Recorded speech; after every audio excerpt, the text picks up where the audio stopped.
Friday Night Racing. On Off the Ball. And they're off. Brought to you by Go Racing. Plan your day at the races at goracing.ie.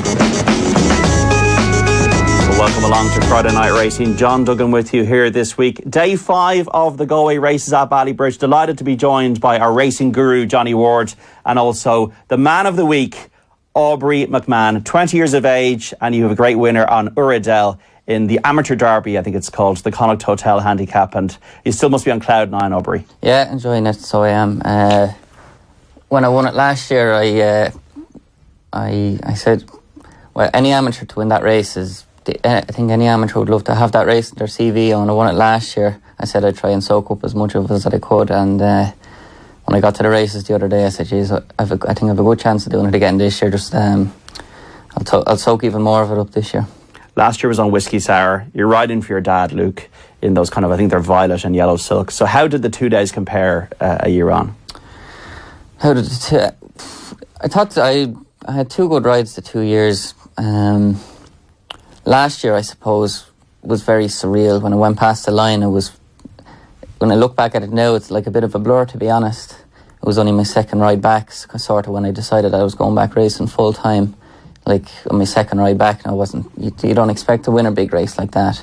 A year later, since I've been doing it full time, I suppose the more you appreciate how big a race it is to win. And I was just hoping I'd have a ride in it this year, because it's just such a great race to be a part of, and winning it this year was just brilliant. Your 5th win over rules, and when you turn around the bend, your horse begins to pick up, and you see Limini there, and then you win going away. Is it just pure euphoria? Is it almost like an out-of-body experience when you know you've won this race again at Galway? It's a feeling you can't describe, really. I suppose if you ask any jockey whether they won a big race, any big race, whether it's the Grand National or GP or Derby or anything, any big valuable race that a lot of jockeys aim to win, it's just a feeling you can't really describe. I suppose it's a bit like if you're a football player, maybe winning the Champions League or scoring the winning goal or something like that. I suppose they'd probably tell you the same thing. And you're steeped in the game. Your dad, Luke, likes a punt, but also has had horses with Willie for many years. I remember Homer Wells winning the Thyestas years ago. I had a nibble on him a few years ago, and Blueberry won at Cheltenham. Were you at Cheltenham this year to see Blueberry win? I was at Cheltenham. That was a brilliant day. It was as good a winner as I've enjoyed on my feet. I couldn't have enjoyed it anymore. Did you back him? I didn't know. No, I don't back him. Not little back horses, but it was brilliant. We've had a great year now since. It's been a brilliant year. Since Whiskey Sour winning last year the GPT, Celius Emery won the Grade 1. Cheltenham again, Uradell this year. So we've had a brilliant year now. I can't say, you know what I mean. And day to day, you're riding out for Willie, for Gordon Elliott as well, and you're enjoying that, getting up early in the morning and working the horses? Yeah, sure, listen, it's a lifestyle. I don't think of it as a job. It's a vocation. Yeah, I'm up every morning at 6 o'clock. I go down. I've been sort of in Willie Mullins just the last kind of 4 or 5 weeks, because I knew I had Uradell there to ride, and I wanted to be riding him out every morning, and Gordon Elliott's only 20 minutes up the road, and I get on very well with Gordon, so I go up to Gordon kind of when I can, Johnny, we're talking about out-of-body experiences. Have you had any this week in the betting ring? No, definitely not. It was a bloodbath, to be honest. Was it? The week. Oh, yeah. Monday seems a long time ago, and Limini being beaten was kind of a sore point for a lot of people, thanks to this lad, because Limini was well back, but there were 33-1 crackers for the bookmakers on the Wednesday, 2 33-1 shots. Mark Enright rode both. Great story as well for him. Absolutely, and I think always more about that. Like Colin Kidd has 4 horses. He says 3 of them are probably not really much good, and one of them is Rashan, and then he wins in Galway. He said without him I'd be nuts. And then you've Mark Enright, who admitted that he was on his knees, and this is notwithstanding his battles with mental health that he's gone through, but on his knees professionally this year, in the sense that just couldn't really get rides. And he Aubrey spoke about Gordon there. Gordon has been an unbelievable backer of so many people in racing, staff and jockeys, and he's given jockeys a second chance. He didn't need to give Mark Enright a second chance, he just needs to give him a chance, because they wouldn't have much of a relationship. And all of a sudden he wins on Clarkham in the Galway Plate, and Mark is just such a popular low-weight jockey. I think that's what Galway is about, more so than Jigginstown winning it, or JP winning big races. I think it's more about the personalities and life struggles, I suppose, and the joys that Galway can bring. It's accessibility, isn't it? Because you might not get that at Cheltenham, where it's the AP McCoys of the past, or the Richard Johnsons, or Ruby, or Davy Russell. It's about Mark Enright having a chance, or it's about Patrick Mullins becoming the first. I know he's had a lot of success, but becoming the first amateur since 1991 to win the Galway hurdle. And not only that, then, Patrick has never won the Monday feature, and this lad has had 5 winners, and 2 of them have been that. Galway's a crazy place, but I used to sort of resent the fact that it had its fair share of sort of 0 to 70 handicaps and stuff like that. But the older I get, the more I see how much it means to people, and the fact that if you spread the wealth around, actually, I think everyone is happier. And Rachel Blackmore as well, winning on Blackheath. That's a great story in front of the cameras. And yeah, absolutely. And she'd be well known in racing circles, but we're also looking at an audience that might not tune into racing that much. Maybe tune into Galway, tune into Cheltenham. Like, you called Aubrey the man of the week. I think Willie's probably been the man of the week in the amount of winners he's had. And the Me family, I think, have had 5 winners as owners, which is beyond incredible, really, the odds of that happening. But then you have Rachel having a winner as well. And I think that was important, because we'd 4 female riders winning at Cheltenham, 1 in every 7 races, 1 with a broken collarbone up the hill. I thought that was marvellous for racing, a lot more than money can, any promotion of the sport. That sort of stuff, I think, is what makes racing special. And Rachel Blackmore leading the title by 7, I think, the last I counted. I was actually interviewed by TG Carr. They were doing a piece on female jockeys, and they're just totally they love this story, and they love the fact that Rachel, they're actually saying, could she win the title? It's outlandish, but it's not 100 to 1. Well, they should be just called jockey, shouldn't they? It's like the Absolutely. women's hockey team. They should be just called a hockey team. Dermot Weld, only 1 winner in 4 days. What's that all about? Yeah, he didn't turn up the last couple of days. I think he was afraid he was going to go through the meeting without a winner, and he couldn't maybe show his face, because I think Dermot has made Galway. Dermot has been the biggest influence on Galway's promotion in terms of quality, I think, more than anyone. The 2-year-old maiden, he's just made it so strong. He reminded me yesterday, he was very instrumental in bringing that 3-year-old listed race that was won by Yulon Gold Ferry into Galway's programme, because he felt a 3-year-old listed race might suit, and he then reminded me that he'd won it a few times. But I thought if Dermot went through the week without a winner, it just wouldn't have felt right, and I was glad he did, and he's a very strong chance today. He's an odds-on filly running in a maiden. Slightly worried about the ground, but you look at the quality of Galway now, John. I mean, the Blazers today, which is obviously a Galway plate sort of secondary race for horses not good enough, it looks like a Galway plate of about 15 years ago. The top weight's 140, the bottom's 124. The hurdle has become incredibly competitive. Like, you have a grade 1 horse winning the Galway hurdle, and that's what it's going to be. Galway is just, in terms of quality, has gone way up. Patrick, good for him to win after the other day, yesterday, and you can just see the special nature of when Willie and Patrick have a big winner like that. They've had winners at Cheltenham, but a Galway hurdle, that is a special victory on Sharjah. And the horse, as Johnny said, is a class act. Yeah, exactly. I mean, Patrick said after he was probably right. He probably took him a while to get over his fall, He had it, he was going to win a novice hurdle there at Christmas. It appeared there might have been a shadow or something that day. That was absolutely mad, because there were 2 horses jumping the last. Yeah, Sharjah and Real Steel, was it? Yeah. The 2 of them. And your lad picked up. And Whiskey Sour was behind him in 3rd, and he somehow managed to jump it and avoid the fallers at the back of it. But yeah, I was delighted for Patrick the other day. He was the first one with a big smile on his face the other day going past the line to congratulate me. Very good friends with him. He's very good to me. Anytime I have a race, he'll always give me a ring and go through it from start to finish, and he's always looking out for me, and I'm very good friend. I was delighted for him yesterday. What's your ambition in the game then, Aubrey, going forward? Is it just to work with horses? I mean, have you got any kind of long-term plans, or is it just all about the moment now? Well, I'm working 7 days a week now. I'm riding out every morning. I'm in the gym every second day. I'm just up in Ted Walsh has a simulator up in his yard, so I'm up there a couple of days a week. Using that, I'm putting all of my efforts going into riding at the minute. Like, whether like when you're a kid, you dream of being a professional jockey. I'm quite happy riding as an amateur at the minute anyway, and I'm just loving what I'm doing. Just one thing on that as well, John. Like Rachel Blackmore, she went from amateur to pro, and people said she'd no chance. Look how much she's improved because she's riding horses. She's just riding consistently, and that's what it is. People might say, what's Aubrey's ambition in this game? We only see him every couple of months or whatever, but if he starts riding good horses, maybe a latent talent will actually emerge as well that we've already seen. Well, I'm sure a lot of it's got to do with confidence.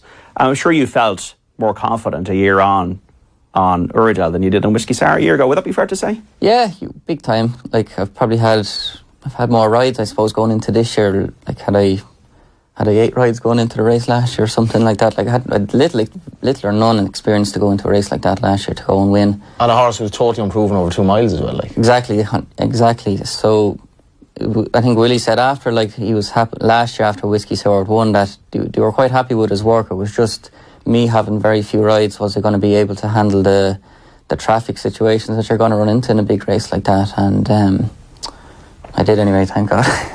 Yeah, I love the fact then on Monday after the high of that, like he ends up on his ass when Bazio just unseats him. Yeah, that's the game, isn't it? I thought that was just perfect. It's a great leveler, isn't it? Yeah, Racing's and he came leveler. in with all this grass on his backside, like from a fall of a horse before the start that was withdrawn, and I had to smile at him and said, it's still not a bad day. No, exactly. Yeah. As Patrick said to me after, he says he still won the GPT, so I wouldn't worry about it too much. Well, it's such also a dangerous game. Your health is so important. You must have friends, though, as well, at your own age. Or do you ever kind of have thinking about, well, I could be going to Australia at the travel bug, or I could be doing other things, or I could be eating what I want, or do those things not even come into your head because you love racing so much?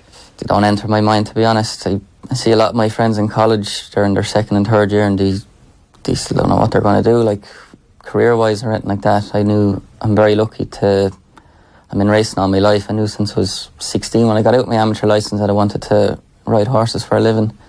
And so yeah, that's one thing I always say to myself, that I was always lucky that I was kind of brought up into racing and that I always wanted to be in racing. And so winning big races there on Monday kind of makes you think to yourself, at least I'm doing something right. You were 16 when you rode your first winner. What have you learned about horses in the intervening years? Still learning. You learn. Yeah, you're always learning in this game. What's their personality? I mean, horses are very much like humans. They all have their own personalities. You get to know them as you get to know them as you go along. Some horses are lazy. Some of them are keen. Some of them just have a little streak in them that they could drop you in a second out of nowhere. And some of them are just real hardy, and some of them are soft, and that's just the way they are, Where does Uredale fall into that? Uredale's a good character now, I must say. He's grand now, but when Uredale comes in now, when he came in there after his last injury, when he's fresh now, he just completely takes the mick out of you. He'd run away with you on the gallop, and the more you'd pull out of him, the more he'd be laughing at you, and the more he'd pull even harder. Whereas if you wouldn't pull out of him, he'd probably say, I'm not taking the mick out of him, I'll ease off him a bit, because, So he's a good character now in the yard, and the girls in the yard love him. Just time to look ahead to the weekend's action, folks. Galway today, tomorrow, Sunday. Good one is on as well. Johnny, let's look ahead to the big races at Ballybridge over the next 3 days. We'll start with today's card. It's the Guinness Handicap, the feature at 6:30. Limini, beaten the other day, but a strong favourite for this one. Yeah, the beauty of Galway for connections of Limini, to be able to say, like, you failed on Monday because you were done by your stablemate, but you can rock up in a Premier Handicap on the Friday and be a 11-8 favourite and be £11 officially well in. And I think that's, like, I never remember a horse being that well in who actually had been beaten in its previous race before. But the £11 is probably justified. Kevin Manning gets the ride, and a great ride for Kevin to get. He's ridden a winner or two for Willie. I think he rode Riven Light for Willie, actually, to success. Yeah. We saw Riven Light, I mean, perhaps the story of the week in many respects. But Limini to me looks a good thing. As long as she turns up, but Willie wouldn't be chancing her. I think he'd be fairly confident that she'll show her form. Gustavus Vasa in the race as well, like, he's looked very well handicapped, but I think she'll outstay him. I wouldn't put anyone off having their biggest bet of the week on her if you have any money left. Aubrey, I'm sure you've got plenty of, because you don't gamble, money left. Anything that you liked on tonight's card? Johnny's probably right. Limini's, like, as he says, £11 well in. But listen, you don't know until you listen. I saw Uredale is running tomorrow, and he looks in good shape since his run. Limini did too. But you don't know until you run. If it's like, you don't know until you run again if the race took its toll or not. She's 5-4, like, that's the only question really, is her well-being, not the opposition. It's a good race now, having said that, It's a very competitive handicap. If you were giving me a fiver each way free bet in it, there's a horse down the bottom, Curly Bill. He won the race 5 years ago. Remember well, yeah. now he has very little mileage on the clock since he's 10 years of age now. He's had plenty of injuries since it, but I think he's running off 6 pounds lower than he did 5 years ago when he won it. He's 12-1 and the favourites 11-8. If it was investing a tenner, I'd have the five each way. If you saw the way she travelled though on Monday, it was just like the whole way, and then everyone watching in the press room was like, look at Lemony, and then just somebody in the background said, she has to look behind her, look at Uredale, but she pulled miles clear of third. Yeah. They were a long way clear of third, yeah. Now, you're riding over jumps tomorrow for the first ever time in a race course, is that correct? That's right. This is a good thing of the weekend now, isn't it? Yeah. How are you feeling about this? I'm looking forward to it. I've ridden in plenty of school hurls around Thurles, Punchestown, and plenty of schooling at home over fences and Is it more enjoyable than a flat race? Yeah, you got a bit of key. Well, listen, I've never ridden in... Well, I've ridden in school and hurls. I've never ridden in a race on TV over hurls, so I'm looking forward to it. Yeah, listen, you get that extra kick out of it, don't you, when you're galloping down to a hurdle or 7 or 8 hurdles, don't you? And you have to judge the pace of the race more, do you think? Well, it depends if you're so you have to judge the pace of any race you're riding in, don't you? Yeah. So if you're making the run in, there's more emphasis on you because you're going to have 19 lads behind you if you're making the run in tomorrow. But and are you going to do that? Tell us about the horse. What's the horse's name? Suinda. I think it's in the 520, folks. The 520 Suinda tomorrow in Galway. Each way chance.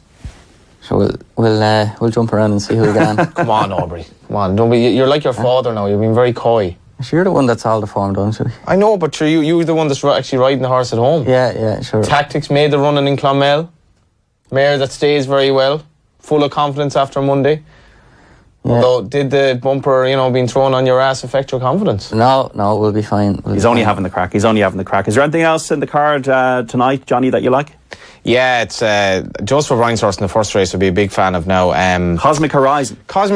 Yeah. I the play swap we've done all week to no avail as yes, though we're getting a bit closer. I put in a couple of horses, and one of them's a non-runner, Pepperoni Piece. But I'm very sweet on Cosmic Horizon, big eye catcher at Bellewstown, and owned by Joe Schmidt. So I'm thinking, is there a little bit of a laid out for Galway here, and Joe Schmidt. Yes. Wow. It's the name of the... Have enough of success already this year, Joe Schmidt? Well, this is it. A trainer who is quite quietly spoken, and an owner who doesn't say a great deal either, I think, in general to the press. But I'd say they love a winner on Galway. Not a great race, and if you look at Aidan has a runner in the race, Coral Beach. She looks like the hill is the last thing that she wants. In fact, racing in general doesn't look like she really enjoys it at times. So I think this thing's a great each way chance. Now, we're talking about the play spot here. We got €100, folks, for charity this week again, thanks to our friends at thetote.com. We're going to take a look at the play spot.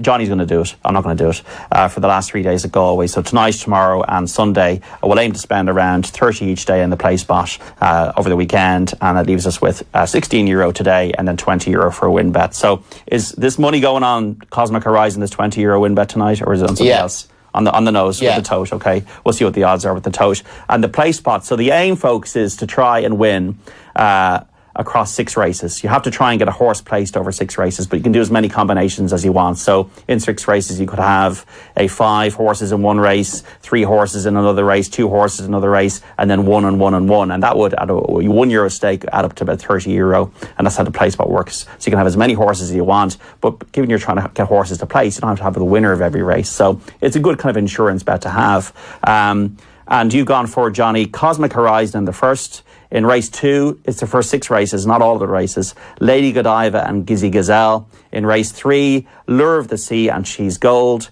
In race 4, Lemony is the banker. In race 5, Wicklow Brave is the banker. And then a lot of horses in this last race, the 6th race. Viewmore Van, Snugsborough Benny, Mine Now and Mighty Stowaway. Is that because it's a really trappy race? That's by far the hardest race, at least on paper. Handicap chase with not many of them having a great deal in hand, and obviously we'll need look and run, and the ground is a bit of an imponderable as well because it's soft, but it's not winter soft by any means, so you're kind of wondering about that. But dare I say it, I'd be fairly confident I'd be fairly confident going into the last that we will be still alive, because it's not the hardest card. Wicklow Brave just probably has to turn up. Limini to place, she just has to run remotely close to her form.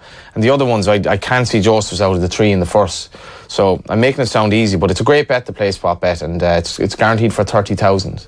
Although I do think if it's won tonight, it will be shared because it's not the hardest of the cards this week. Have you a history of winning play spots or jackpots or pick sixes? Have you ever won them? I've won the play spot a few times. Nothing major. I've gone for the pick 6 and reasonably close, but often after Galway or one of the big meets, there's this major rollover somewhere like Sligo on Monday or Tuesday, and it's kind of mad, like it's a small card, but loads of people who really follow it are mad into the play spot, and that's when it gets or into the pick 6, that's when it gets really, really interesting. But play spot's a great bet. I think for anyone trying to get into racing, great bet to keep you interested throughout the card. And Aubrey, of course, I know you don't gamble because you can't, but would you have, when you were younger, would you have done play spots or jackpots or? Yes. Listen, I think anyone growing up, when you were the legal age now, of course. No, it's legal. Yeah. I think anyone growing up, their first memory going racing is going up to the tote with your fiver bet or doing whatever. Do you know what I mean? My earliest memory in racing is going the big tote stand up beside the bookies ring in Galway, going up there with your couple of euro and having it on a horse or doing a play spot or something like that, I thought Galway did a great job, the new building as well, the new Tote Ladbrokes building, and they have kind of a champagne bar up top. It really looks magnificent. Like it's a really, really fine racetrack. The weather hasn't been kind, but the place... What's the atmosphere been like down there with the punters? People been enjoying themselves? What's the kind of crowd like? Is it? Yeah, the crowd is slightly down, and they changed the plate day to an evening meet to kind of, I suppose, to fight the tide of its slight decline in terms of crowds. But the weather was so bad on plate day, it was completely inconclusive. But I think Ruby winning the first race was very fitting. There was a great buzz then for him because people recognise he's not going to be around forever. He's probably not going to be around for many more years, really. And for him to win the first race, and it's still Galway is Galway. I'd be slightly worried for the crowd later in the week with the hurling and the football maybe taking over a little bit, but Galway is still a special place. Are you into other sports, Aubrey? Not really. I suppose when you're dedicated to racing, you don't have much time to get involved in anything else. But I play a bit of golf if I get the time during the summer and the weather's permit. I play a bit of golf, but that'll be about it. We're talking about big wins. Is there anything you remember, like having that fiver on that in a big race that kind of came through or anything? No, I never backed the winner. And has the pick 6 been a good thing for Irish racing? I was always a jackpot player for many years. I remember my dad, he's well deceased now, but he won the jackpot on his own on St. Stephen's Day at Leopardstown in 1991. And it was a lot of money at the time. Different times. And I remember he was laying off. He actually had various selections in the last race. He was laying off with a bookie and stuff. And then when they had rails, bookies were a really, really big thing. But I've never won. I think I won a jackpot once at Gorham Park. It was about 1,500 quid. But it's a very hard thing to win. I would say the pick 6 is even harder to win. It is hard to win. So obviously, as you spoke about the play spot, you have to put in a few selections in certain races. But when the pool gets really big, you're entitled to dream. $1 million or something like that. Absolutely. It was absolutely colossal there a few years ago. I think after Galway. Normally happens after one of the big meets, but yeah, it's and you can go in with your mates and do it. Like that's normally what happens. Like somebody on WhatsApp will come in and 10 of us will put in, pool of resources together. Inevitably have an argument about one or two selections, which will cost you the $1 million. That will happen as well. It actually will. But you have to remain friends and get up and go to racing on the Monday. And now for you, Aubrey, are you going to take any break? You can take a holiday with the deserved victory of Urdale, or do you kind of just want to get back into it? No, the holiday will be the last thing I'll be doing. After winning a big race like that, you'd be hoping to keep the head down that you're after winning a big race that a lot of people saw. So again, I have a ride tomorrow and possibly might have one next week. So you're kind of when it's going like that, you keep it going. The iron's hot, yeah. Absolutely. I remember Joseph O'Brien a few years ago. The first time I really saw Joseph O'Brien, because I've seen him down at Ballydoyle. I was on the tour of Ballydoyle as he was 16-year-old, and he's just riding out for Aidan. And then the next time I saw him was winning races at Galway, and that was really the baptism for his career. And then he's winning derbies and that kind of thing. Anything you like, or the rest of the weekend at Goodwood, or on Saturday or Sunday, or anything at Galway? You got a leg in something, Johnny, I heard? Yeah, hopefully. Myself and a few other characters involved in racing, we've a leg in Fuart in the Premier Handicap on the Sunday, and we thought he was going to get into the Monday 0 to 80 handicap, and he didn't. So we were gutted because we didn't think he'd a hope of getting in on Sunday. So I'd actually more or less forgotten about it, and the WhatsApp came up this morning and he got in. He literally bottom weight, got in by the skin of his teeth. Rory Cleary rides him. I'm not telling you he'll win, but he'll be a good price, and if things fall into place, he's loads of ability, and I am looking forward to that, and I won't be able to go, but I'm looking forward to the hurling as well, and looking forward to seeing this man maybe riding horses that aren't owned by his dad. I think that might be the way you'd be hoping to go as well. Absolutely, yeah. You'd listen, getting outside rides is hard. Like you're competing, you're riding against Patrick Mullins and Jamie Codd and them lads.